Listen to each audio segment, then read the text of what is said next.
అందరికీ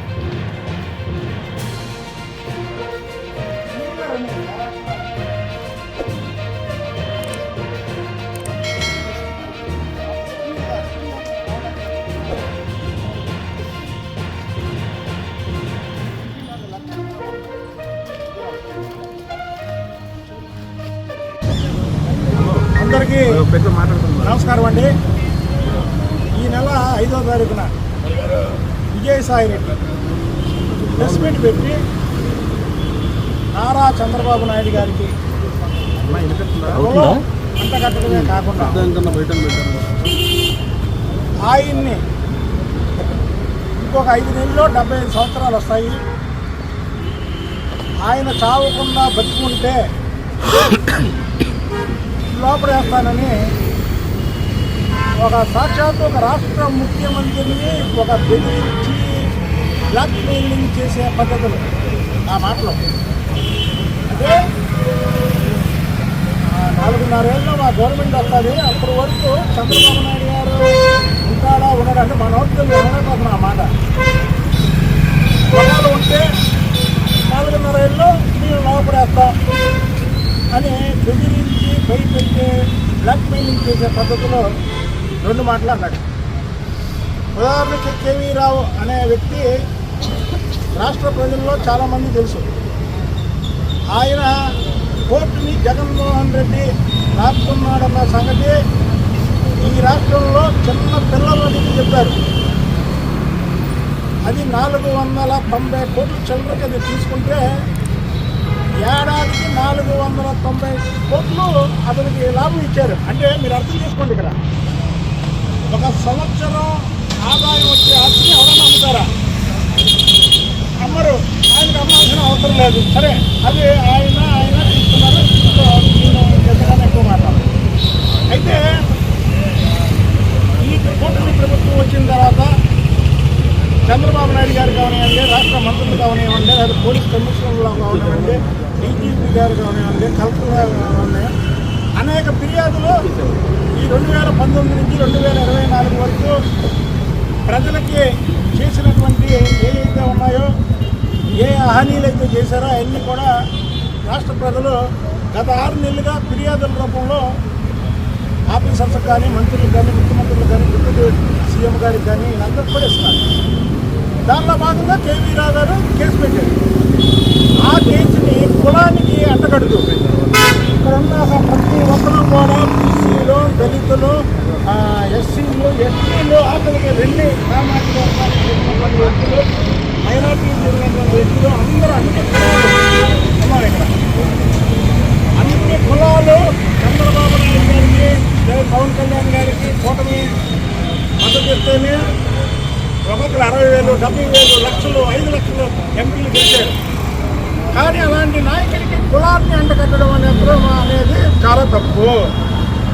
ఏదో ఒక దళితులను లేదా ఒక మైనార్టీనో లేకపోతే నన్ను బీసీనో కులంతో తిప్పుతేనే చట్టం కాపాడేయడం కాదు. ఒక రాష్ట్ర ముఖ్యమంత్రికి కులాన్ని అంటకట్టడం అనేది ఒక మైండ్ గేమ్. ఏంటంటే ఈయన కమ్మ, ఆయన అంటే కమ్మకి అన్యాయం జరిగితే రాష్ట్ర ముఖ్యమంత్రి కళ చేసుకోకూడదా?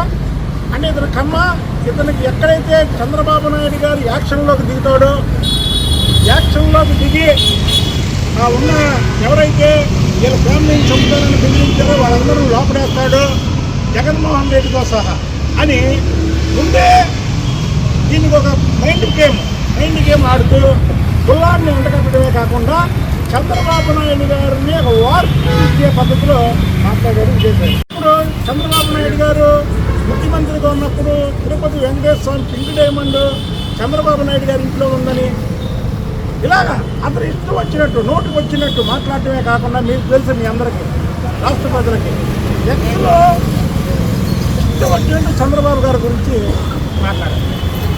అతన్ని 10 సంవత్సరాలు బట్టి అతను మాట్లాడి కౌంటర్ అయినా సరే ఇది పరాకాష్ట. ఇది ఆ నాయకుడినే కాకుండా తెలుగు ప్రజలు, భారతదేశ ప్రజలందరూ కూడా అభిమానించే చంద్రబాబు నాయుడు గారిని ఇంకొక 5 నెలల్లో 75 ఏళ్ళు వస్తాయి, 4.5లో మా ప్రభుత్వం వస్తుంది, చావకుండా బతికి ఉంటే లోపడేస్తాననేది దాని మీద చాలా రకరకాల కోణాల్లో చెప్పినటువంటి డైలాగ్ అది.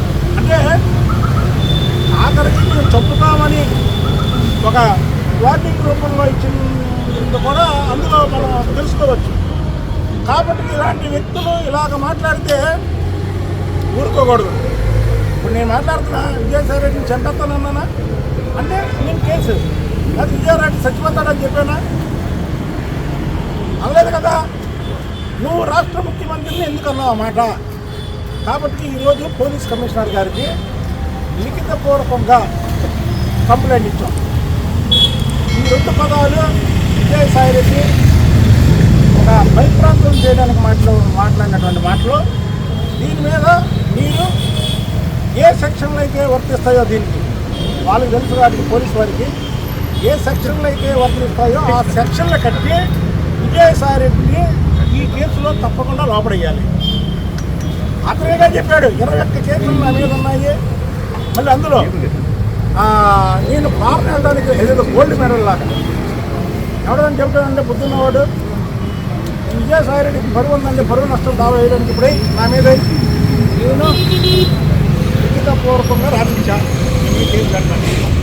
నీ బరువు ఎంత ఉందో, నీ పరపతి ఎంత ఉందో నువ్వు నా మీద కోట్లే నీ బరువు నష్టం దావా. ఏంటంటే ఒక మైండ్ గేమ్ ఆడి ఇవాళ వైసీపీ పార్టీ అనేది టైటానిక్ షిప్ లాగా మునిగిపోయింది.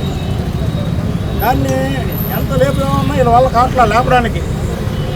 ఆఖరికి ఏంటంటే ఈ టీవీలో పెట్టిన కేసులో జగన్మోహన్ రెడ్డి తప్పుకోవడానికి ఒక కులాలను తీసుకురావడం, చంద్రబాబు నాయుడు గారు యాక్షన్ తీసుకుంటాడని ముందే ఒక కులాన్ని అంటగట్టాడు. కాబట్టి దాని మీద కులాల గురించి కూడా మాట్లాడకూడదు. ఇవాళ జగన్మోహన్ రెడ్డి మీద మేము జగన్మోహన్ రెడ్డి ఫలానా రెడ్డిని కాపాడేదని ఇప్పుడు చెప్పాము.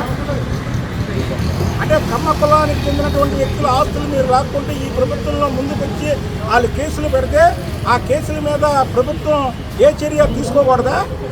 ఇదంతా మైండ్ గేమ్. ప్రజల్లో ఒక కులాన్ని రెచ్చగొట్టడానికి ఒక కుల పిచ్చిని తీసుకురావడానికి ఆడుతున్నటువంటి డ్రామా. ఈ విజయసాయి రెడ్డిని ఈ రెండింటి మీద ఏ సెక్షన్లో అయితే వీటికి వర్తిస్తాయో ఈ సెక్షన్లో విజయవాడలో అతను అరెస్ట్ చేయాలి. ఓసారి మీడియా మిత్రులందరినీ తిప్పి అప్పటి నుంచి హైదరాబాద్లో ప్రెస్ మీట్ పెడుతున్నాడు. ఇక్కడ పెట్టట్లా, ఇక్కడికి వస్తే మీరు కొడతారని హైదరాబాద్లో పెడుతున్నాడు. మేము ఒకటే చెప్తున్నాం విజయసాయి రెడ్డికి, ఈ కేసులోంచి నువ్వు తప్పుకునే పరిస్థితే లేదు. నువ్వు ఎక్కడున్నా సరే ఈ రెండింటి మీద నీ మీద కేసులు కట్టాల్సిందే. పోలీస్ కమిషనర్ గారికి మొత్తం వివరించి చెప్పా. నీ మీద ఒకవేళ పోలీసు వారు ఏదన్నా కట్టకపోతే నేను కోర్టుకు కూడా వెళ్తాను. దీని మీద నేను కోర్టుకు కూడా వెళ్తాను. ఒక రాష్ట్ర ముఖ్యమంత్రిని ఇలాగ అన్నాడని వాళ్ళు చంద్రబాబు నాయుడు గారిని అంటాడు, ప్రధానమంత్రి మోడీ గారిని అంటాడు, లేకపోతే ఇంకోటి. అసలు రాష్ట్ర ముఖ్యమంత్రి అంటే ప్రజలందరికీ ఒక పెద్ద దిక్కు. అతను నువ్వు కులం అంట కట్టడం ఏంటి, అతను నువ్వు చచ్చిపోతాడని చెప్పడం ఏంటి, బతుకుంటే జైలు వేస్తాడని చెప్పడం ఏంటి? కాబట్టి ఈ విషయాన్ని చాలా సీరియస్గా తీసుకోవాలని అందుకే ఇప్పుడే నేను రాజకీయాలు మాట్లాడుతున్నాను. ఇది ఓన్లీ వన్ విజయసాయి రెడ్డి మాట్లాడినటువంటి మాటలకి నేను కేసు పెట్టా. ఆ కేసు గురించి చెప్తున్నాను. ఇక్కడి నుంచి విజయసాయి రెడ్డి కానీ ఏదన్నా మాట్లాడితే మాత్రం తగిన మూల్యం చెల్లించక తప్పదు. అందరికీ పార్టీలందరికీ అమ్మా ఒకసారి చూపించండి సార్. కమిషనర్ గారు కూడా దీని మీద స్పందించారు. ఇది కరెక్ట్ కాదని అన్నారు. నా మాట్లాడకూడదు ఒక రాష్ట్ర ముఖ్యమంత్రిగా చెప్పారు. కమిషనర్ గారు దాన్ని పరిశీలించి దీని మీద ఏం చేయాలనేది చేస్తా అన్నారు. ఒకవేళ తీసుకోకపోతే దీని మీద కోర్టు కూడా